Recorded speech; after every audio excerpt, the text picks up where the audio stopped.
Selfish money behavior is when an owner does nothing calculated, but just does it emotional. And I've seen businesses. I experienced it, but I've also seen other businesses where, hey, I want to buy this thing and now there's money in the bank. So I want to take X number of dollars out of the bank so I can go buy this thing. That was all of the calculation that was done. And I'm like, yeah, but 2 months ago, you guys couldn't make payroll. I don't understand. Like, what are you talking about? You wanted to go buy this thing. So the selfish money behavior is definitely one of the most crippling behaviors to a business, because I think that you can be a good leader and have selfish money behavior and still destroy your company. Without a question. If you had an engine that required 7 quarts of oil to run and you took 2 out, would it still run? Probably. More than likely. Would it run if you took 6 of the 7 out? It'd run. For how long? Same. The cash in your business is the oil to the engine or the fuel. I mean, the oil analogy is more for growth.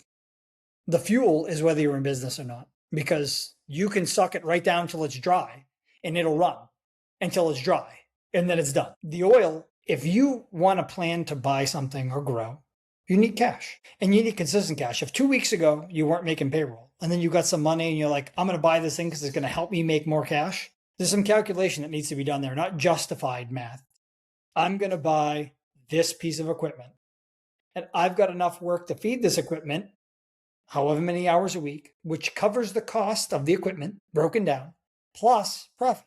If you can justify that, I mean, that's a no-brainer. You'd be stupid not to. If you can make more revenue, but if you're like, I got this one job, I'm going to buy this $50,000 piece of equipment. I couldn't make payroll 2 weeks ago. And then after that, we'll try to find more work for this piece of equipment. You're an idiot. That's great. You have an asset and a piece of equipment now, but now what? It's only an asset if it produces profit, though. I agree. Other than that, it's a liability. That's right. So now you have a $50,000 liability because you didn't want to rent a piece of equipment. Right. And yeah, it sucks to rent equipment in the beginning, but if you're renting that equipment month over month, I mean, do it for 3-4 months. Yeah, okay, I'm spending more in rentals each month than I would be if I just bought the equipment. Or do that ahead of time. I know I'm going to rent this equipment for this job for the next 3 months, and the rent payments are going to be this. It could pay off half of this. All I'd need is one other job to pay for this piece of equipment. Yeah, sure. If you plan on doing that type of work or needing that equipment, well, why not? I've done this. Scissor lifts. Electricians use them all the time. I mean, how many tens of thousands of dollars I spent on rentals for scissor lifts? $2,000 a month.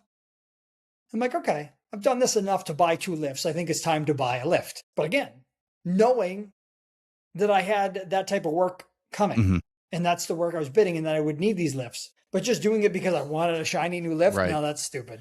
And first I started with a used one, not a new one. Well, you were willing to take your time, and that's where a lot of this emotional financial behavior comes in, is you were able to continue to, you're not going to make money on renting equipment because you're borrowing somebody else's asset, but you were willing to spend the money, cost of goods sold, to rent the equipment.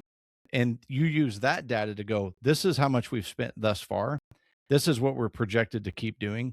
Okay, now we have good data to make a good decision. Instead of, oh, we had to rent this thing 3 times last year, so we should just buy it. I hear guys like that. I want a spider crane, welders and fabricators listening. I want a spider crane. Stop watching Nick Vizzatis. You're not. I had a job